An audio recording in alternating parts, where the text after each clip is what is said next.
Welcome to Sports Extra. I'm your host, Ali Gohar. Tonight, we have a very special episode. We're going to talk about the greatest athlete that ever walked the earth. Cassius Marcellus Clay, later known as Muhammad Ali, was the greatest boxer of them all.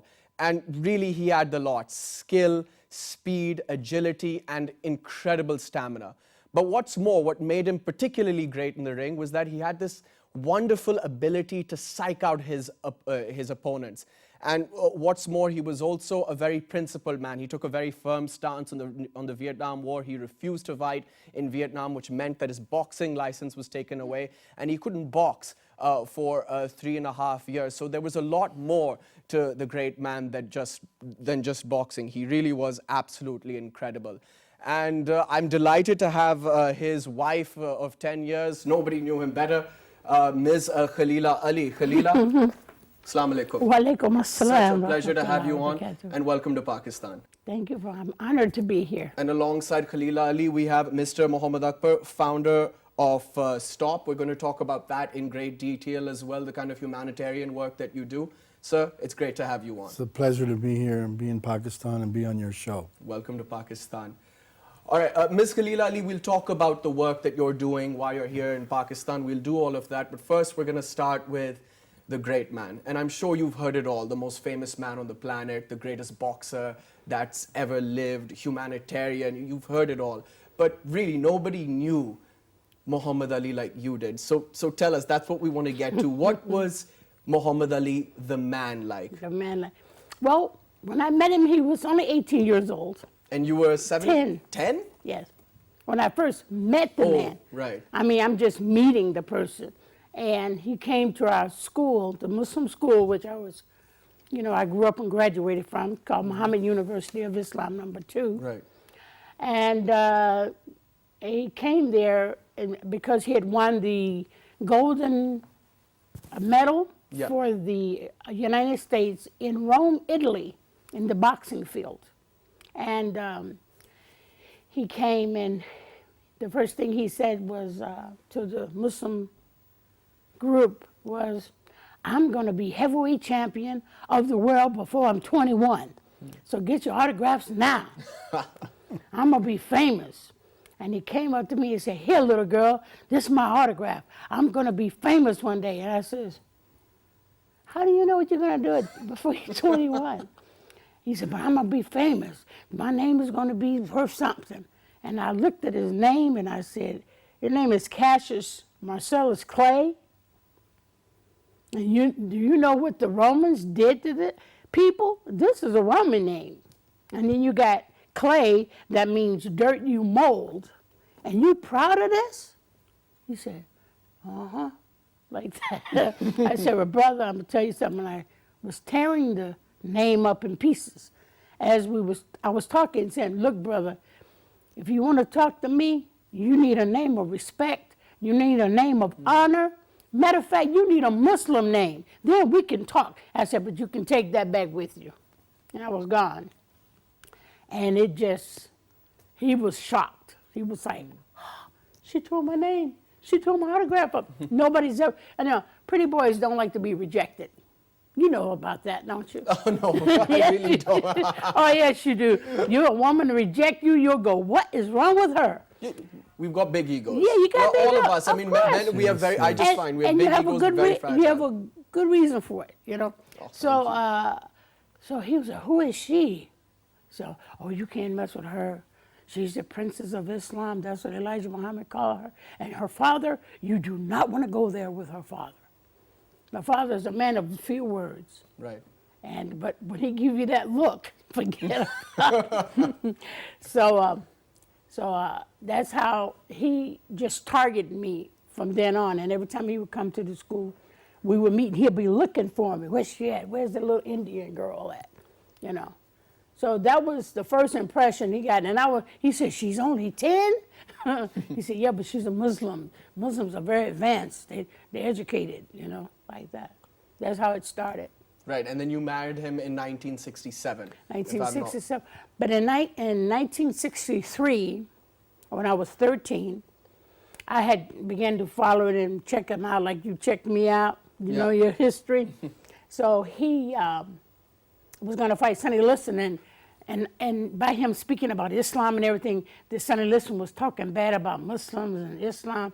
He said, I'm going to whip this guy, and I didn't like that at all. So I wrote a poem for him to give to Sonny Liston, because I didn't like Sonny Liston. You wrote a poem for I him, wrote yeah. a poem. I wrote all his poems just about. How That's you like those incredible. apples? Yeah. So when I was 13, I said, here's a real poem. And the poem was, this is the legend of Cassius Clay, the most beautiful fighter in the world today. This fist fight's great. He's got speed and endurance, but if you're trying to sign to fight him, increase your insurance. This kid's got a left. This kid's got a right. Look at the kid carry the fight. All the crowd is getting frantic. There's not enough room. The Ali lowers the boom. Who would have thought when they came to the fight, they sell spooks of light. You know, No one would dream when they put down their money, they'll see a total eclipse of the sunny. He said, oh, you wrote that for me? I love it. You smart. And I gave it to him, and he made my poem history. you know that, yeah, I saw that on a show many, many years That's ago. right. You revealed this on a show, and that really is quite incredible. And the hosts of Absolutely. that show were even shocked. That's fascinating to hear. Yeah. We'll get back to more on Ali's life and your experiences. Muhammad Akbar, you were telling me that you also spent time with the great man. Yes. Tell us about your experiences with him. You know, I was very fortunate. I met him, you know, right as the transition into Parkinson's. Mm-hmm. And one thing about Muhammad Ali, probably one of the most kindest people you'll meet. I mean, he'll give you his last dollar. That's Muhammad Ali. And but one thing he loved is carrying the message of Islam. He loved being positive. Mm-hmm. And he felt Islam is really, would bring, you know, as mentioned in the Quran and as Ali mentioned it, it's the Rahmatul lil Alameen, you know. So what he would do, you know, he would sit all day at home pre-signing a paper that had the basics of Islam on. So he'll put Muhammad Ali, and then 2 and leave blank. And so I'd travel with him many occasions. I'd carry this black briefcase full of these pre-signed pamphlets. So as people wanted autograph, he put it on this piece of paper. And his idea was that, you know, people won't throw that away, and it shows the true meaning of Islam rather than misconceptions. Right.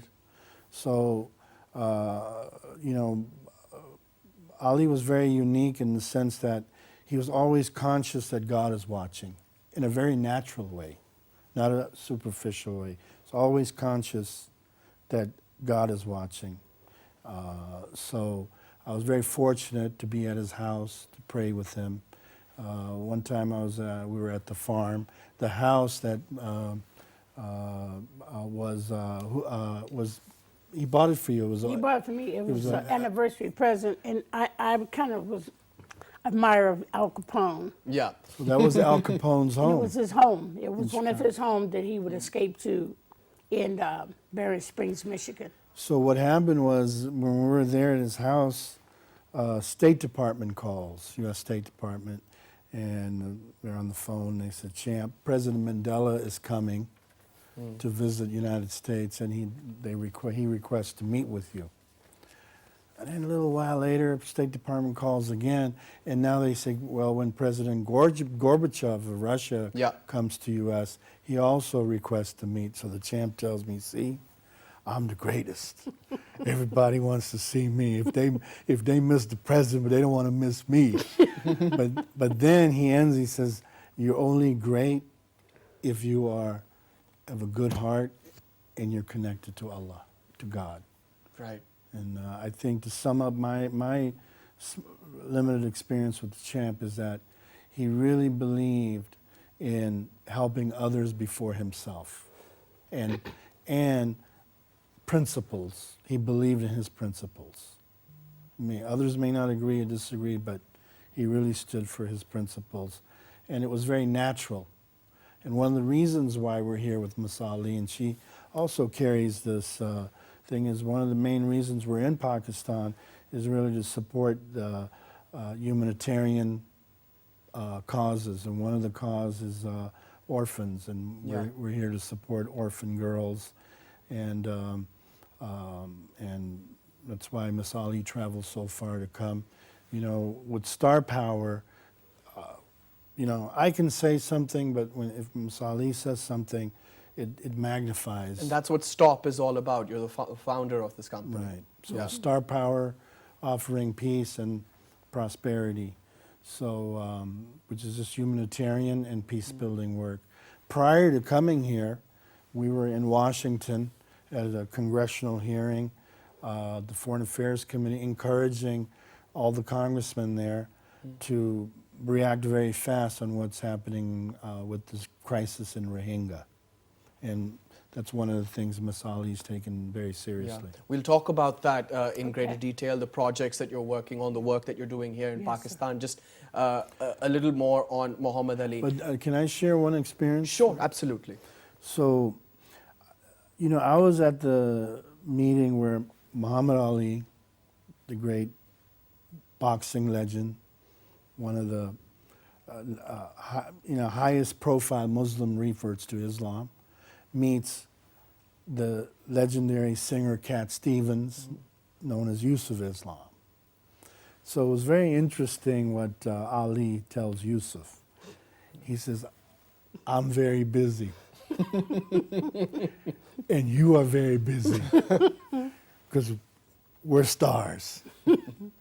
And he said, if God accepts our shahada and he accepts our good deeds, we will be in paradise and we will have all the time in the world to visit each other. Right. So I look forward to that day. You know, and this is, I found that very unique. One icon in the sports world and another icon in the music world.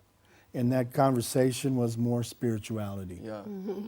I'm completely absorbed. I'm absolutely loving this. I mean, these stories are absolutely fascinating. Yes. Khalilah, more on Ali. You were born a Muslim, yes, and sir. Ali converted to Islam later, obviously, and then he was Cassius Clay, then he became Muhammad Ali. At what point did you think he was drawn towards Islam? Was it after the fight with Sonny Liston, or was it before that? Like, Actually, before Sonny Liston, I think it's because he heard Malcolm X in the biggest ghetto in New York City.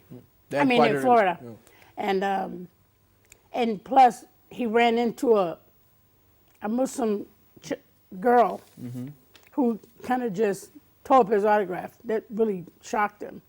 And he was going, she's only 10 years old and she's so smart. I mean, he says, Elijah Muhammad looks up to her a lot. He believes in her. She's a very smart little girl. She's going to be a protege, so. And he couldn't understand why I knew so much and haven't been anywhere. It was the wisdom. I think he's fascinated over the wisdom.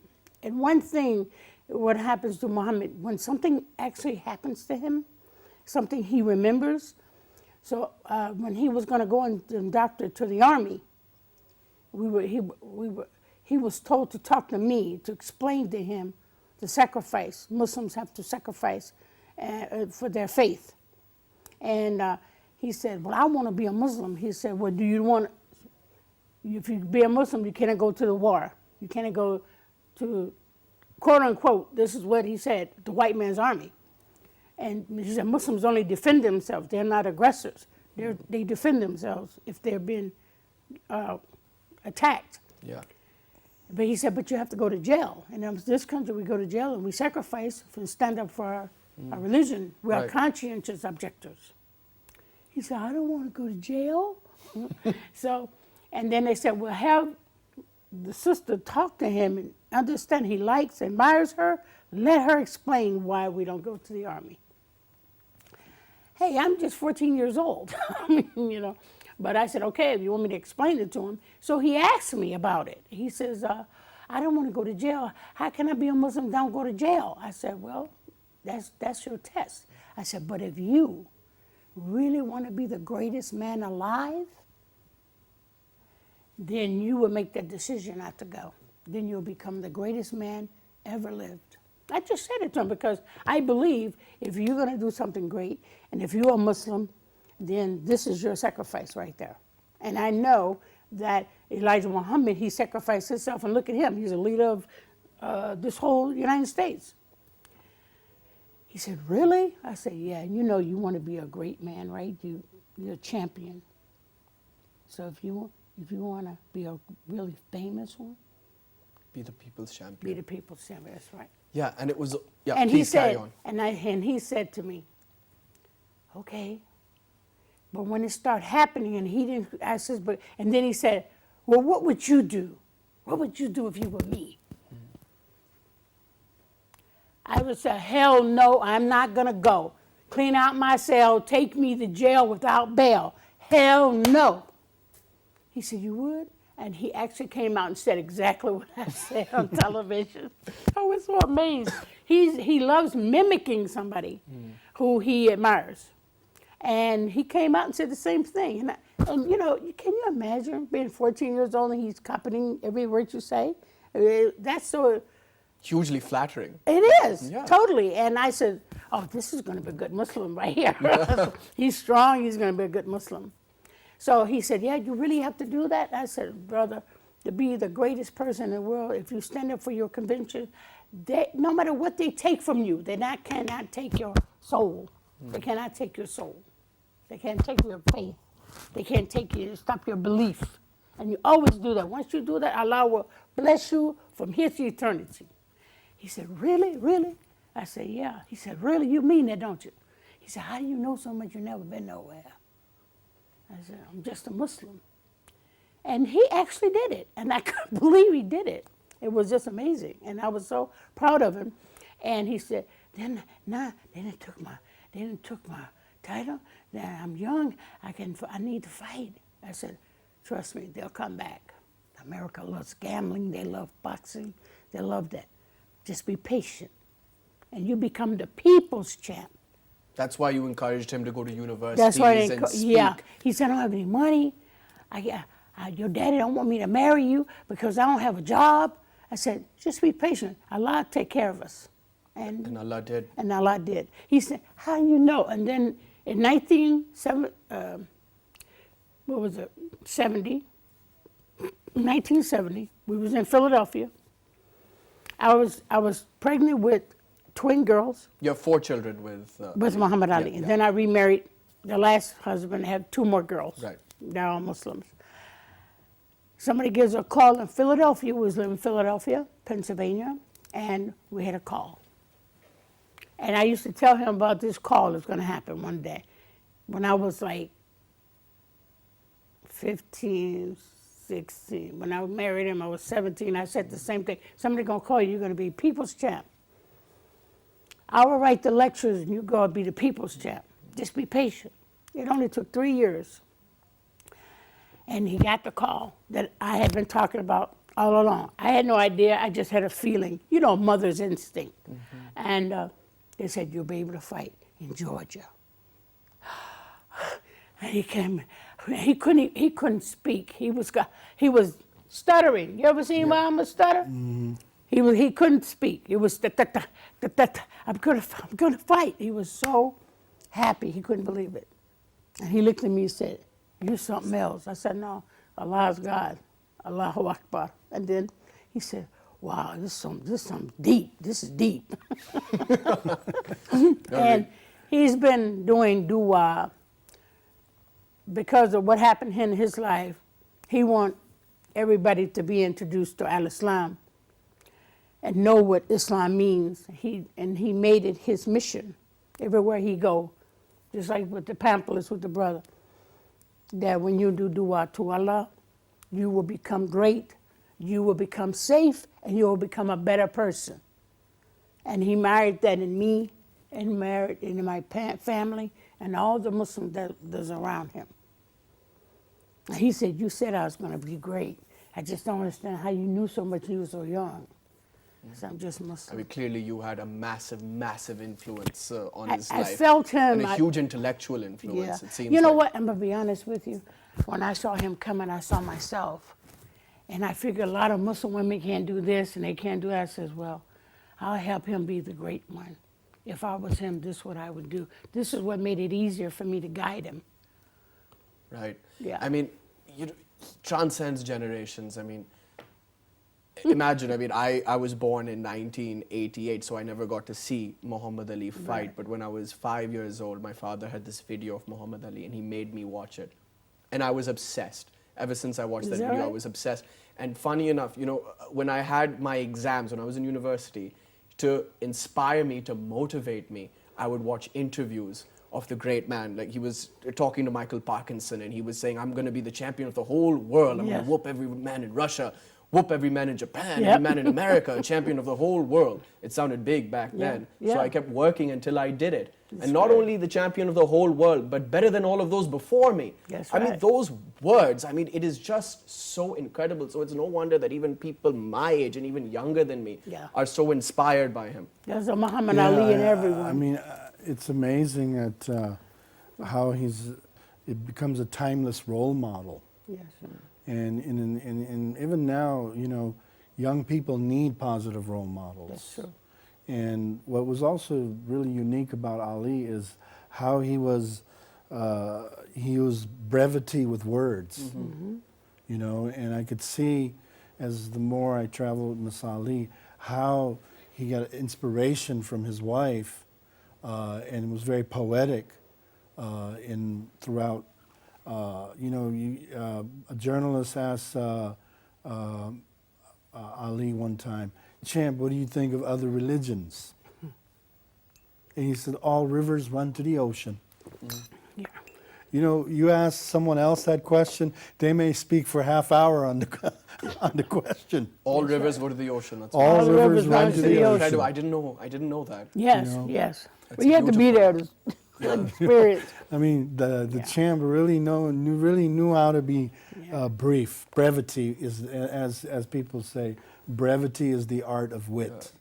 I mean, a tremendous fighter, and he could, like, I mean, and the man could punch. He was incredibly quick, but he was also very kind. You know, I remember my father once telling me, because he used to watch Muhammad Ali box, and he said, you know, when he saw that his opponent was struggling, he would back off. He would back off. Exactly. He He would does back that. off. The only time I guess he was really Yeah. angry when Somebody somebody hurt called him. him Cassius Clay, and he said, "Say my name." Yeah. It was the only time he was angry. But other than, even in the ring, you know, you could see his kindness coming through. Yeah. Ms. Khalilah, you know, around "Say My Name," do you have any backdrop behind that? Oh, we'd love to hear that. Well, actually, Ernie Terrell. Big mistake, huh? Big mistake. Ernie Terrell says, you know, his mama called him Cassius Clay, I'm going to call him Cassius Clay. You know? And he was so mad at the guy. You know, nobody talks in boxing. Just like in that movie, Tom Hanks, when they play both, girls don't cry you can't cry in baseball. And Ali was going, man, I don't like you. You told me, call me Muhammad Ali. And he said, boom, what's my name? I said, who does that in the ring? Nobody does that in the ring. What's my name? And then he just whooped him real bad. And I asked Ernie Terrell, I said, Ernie Terrell, when Muhammad Ali was whooping you in the ring, did it hurt? He said, you got to be kidding. He said, it hurt me to, he really made me submit. I called him Muhammad Ali in the end, though. I called him Muhammad Ali. And the only thing about this, I told Muhammad, with the name Muhammad Ali, that's the greatest name anyone could give you. He didn't name himself. The Honorable Elijah Muhammad named him Muhammad Ali. Right. He pointed at my father, said the name Ali. When I was a young girl, we in the Muslim school, we would read all the stories of caliphs. These were our champions. Mm-hmm. The caliphs was our champions and our heroes. Abu Bakr, Omar, Ali, Muhammad, you know, all these caliphs, you know. And I told Muhammad all about the caliphs, about the championship. And the championship, they called in the fight in the name of Islam. And I said, you're just one of the caliphs. and you need to fight for Islam, no matter what nobody says. And when he realized how great he become, this is the only man, and I prayed for this to happen, and it happened. He brings the name Islam to all the people in all religions, in all nationalities, and bring it as one with peace. I don't care what your problems are, what your likes and dislikes. When Muhammad brings the name Allah, and he brings Muhammad Ali, he brings it to make you submit to Allah. He even spoke right after 9/11. Of course, he was Parkinson's disease hit him. I mean, well before that, so he was struggling a little bit, but you could still understand what he was saying. He spoke so beautifully after 9/11. Right, but you know Islam's a religion of peace. Of course, and that brings. He says that in a clear space. And what happened to me he never did have this sign when I was married to him at all. It wasn't there at all. They didn't detect this until the 80s. When he was with me, it didn't happen. So when I first heard of it, he called me on the phone. He was I said, what? What did you say? I said, man, you better talk. He says, why are you doing that? I'm trying to get the sympathy of the people. I'm trying to get the sympathy of the people. Oh yeah, he was playing games. Yeah. I said, and then so I didn't for a long time. I thought he was playing games. I couldn't believe it was really happening to him. Must have been terribly traumatic. It was traumatic for me because this is my soulmate. You know what I mean? Even in my divorce and departing from him, I said, look, I'm going to divorce you, but I tell you what, we're soulmates. I might not be your wife anymore, but I will be your sister in Islam. I said, and I don't want anybody to hurt you. We're going to be friends. You want to see the children, you come anytime. You don't have to get no court to see your kids, to see your children. When I come to you, get your women straight because I'm coming and I demand respect. So you tell all your ladies or whatever you got, we're friends, we're sister and brother, and nobody can stop that. And it was that way, and we stay friends. That's incredible. Yes. Was he a very hands-on father? Nope. But he had hands-on at its moment. He said, you know, I can pick up a baby and I can put him down and you can have the rest. So he said, I ain't got time. But he was very affectionate. He loved children everywhere. He'll pick them up, a baby in a second. Yes, Muhammad Akbar, you wanted to clip in there. You know, when I was around the champ, that was when he was transitioning more deeper into Parkinson's, and you know, one thing the champ, people underestimated him because the mind is as witty as ever. He never lost his thought processes. Parkinson's affect the motor functions, right? So people would underestimate, but Ali was super alert on what was happening, what was his surroundings.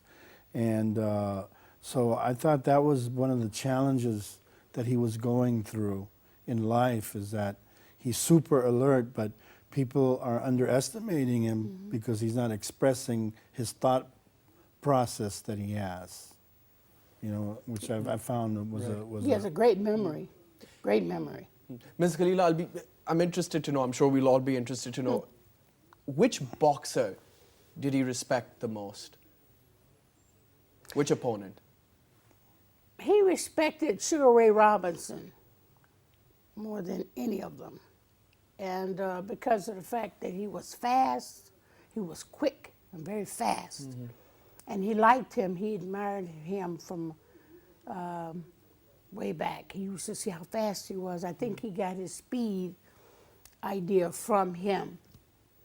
One thing Muhammad has, that he has naturally, is like his style, like you were saying, his style. He knew how to fight, intimidate them and fight. It's like a good tactic. If you make a man mad enough, he can't think or fight. and he actually win the opponent. He win them before he goes into the ring, psychologically. Right. I mean, when I saw him come out, called this guy a rabbit, and he had carrots in the ring. He humiliated the guy. He just totally humiliated him, and it was like, Muhammad, who does that? He put in Sonny Liston. He put a bear trap on the floor. Big ugly and bear, that's what he'd call Big it. ugly bear. Put a bear. Who does that? So he was kind of intimidated too. It made him mad.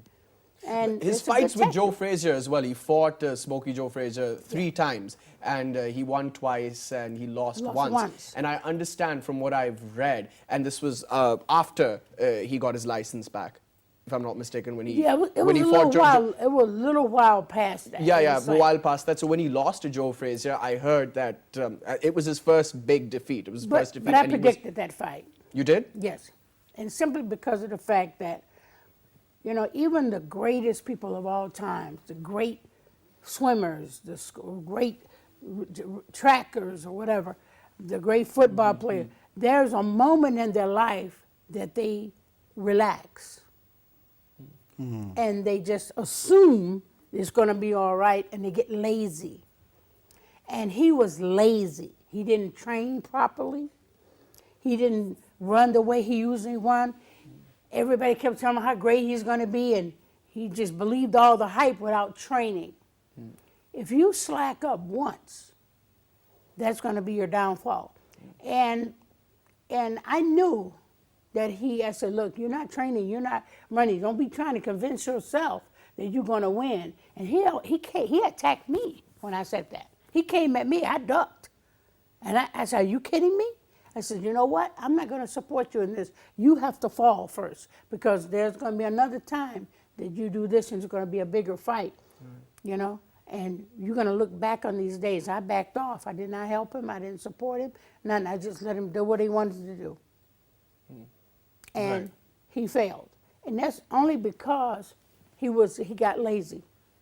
Some of the best of us do that. We get lazy. We get tired one day. We just don't feel like doing anything. And there was that one moment.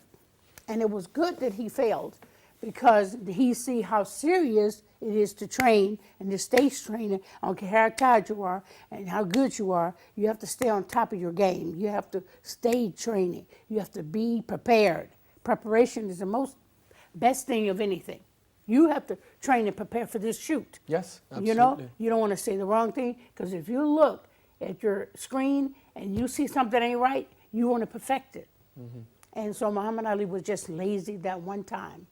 And then Thriller in Manila, what was he like after that fight? Thriller in Manila, I think I was the Thriller in Manila, to be honest with you. I was, matter of fact, that was my slogan, because he mentioned about his girlfriends or something like that, and I'm married to him, so, you know, I said, you know, I'm going to be the Thriller in Manila if I see another girl around. And he took that and used it for the fight. I bought him a little gorilla. I said, this one I'm going to do to you. And he took the gorilla and did it on TV. He took my little gorilla and started hitting the guy. Said, I'm going to get that gorilla in Manila. So that was my little gorilla I bought. It cost 10 cents. Right. We're going to get to all the work that you're doing in Pakistan and the projects that you're taking on. But just very quickly, Akbar, in your opinion, what was Ali's greatest fight, the fight that you enjoyed the most? Well, that's a tough one, because I enjoyed most all of his fights. But I think the fight that to me has a lot of meaning, especially to American Muslims, you know, is when they refused to use his name when he changed his name from Clay to Ali. Right. They didn't want to build a fight. They didn't want to promote it. And why is that important? Because your identity is sacred, you know. And so I think as far as boxing, yeah, but I'm more of a fan of Ali, what he did off the court, outside the ring, rather than inside the ring. Yeah. And I think God gave him fame. God used the platform of boxing so that what he does outside that ring transcend, as you mentioned, to to all the He generations. used his celebrity brilliantly. There's no Yes, doubt he did. about that. Yes, Yeah. he did. Yeah. And we talked about what a kind man he was and how he tried to help everybody. Yeah. And he told me, like Masali just mentioned, I said, Chan, why you talk all that smack before the ring? He said, no.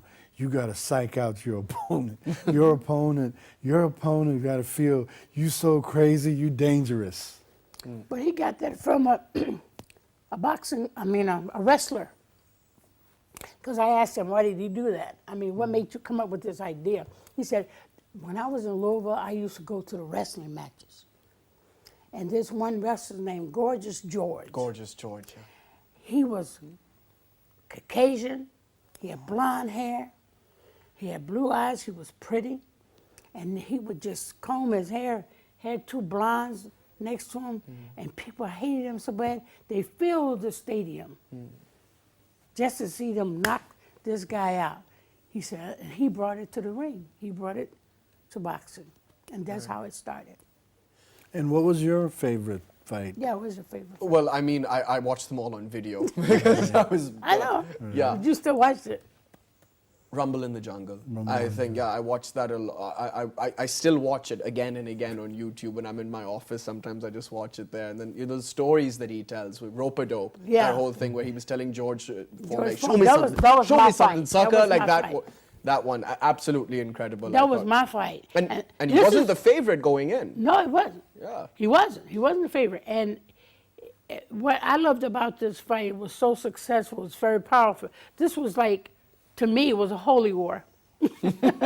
So I said, we cannot go and, I threatened him. I said, if you lose with this fight, I'm going to have Howard Cosell put me and you on the floor, and I will whoop you on the floor with my karate. And I'll put it on Wild World Sports. I'm going to call Howard Cosell. He said, you whoop me in front of everybody?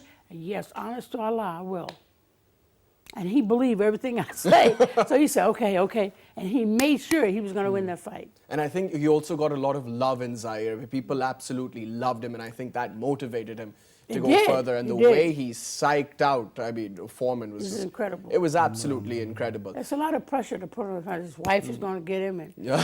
Fraser's going to get him, and all these people shouting, Ali Boombaye, Ali Ali Boombaye. killed him.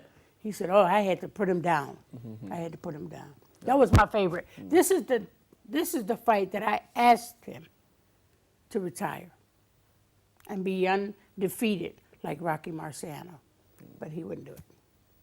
He wanted to keep going, I think. I mean, that's, I remember he was being interviewed again. Michael Yeah. Parkinson was interviewing Yeah. him. He said, Well, you know, I told him, no, I'm right here and everybody else is down there. So people are looking at me up high saying, Ali, don't do it. But I'm way above them, Yeah, so right, I yeah. can keep going. Rocky Marciano told me Muhammad Ali is going to lose it in the ring because he won it in the ring.